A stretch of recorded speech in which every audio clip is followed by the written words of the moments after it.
borom këray wéet di xalaat njëlu suba bëggat yataa jekki-jekki rekk dégg jeeg jay waxtaan bay xàqtaay waaye bu mu ko metti de te bu mu leen mere dañu koy def góor rekk kon yéen jeeg ji sëy dee leen bàyyi xel seeni borom kër.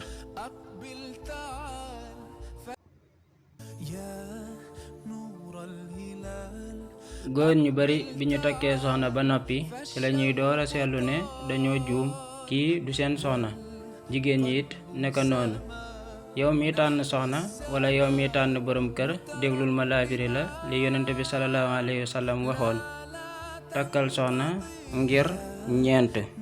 bi ci njëkk mooy alalam wala askan wu baax wu mu bokk wala rafetaayam wala diine ne la tànnal borom diine ji. ndax alal dafay jeex, askan nit mën na see bokk ba noppi te du baax. ndax Nuux a ngi nii ab yonente la woon te doomam topp ko. rafetaay boo màggatee mu dem, diine jikko la joo xam ne dafay des, nga bàyyi ci xel.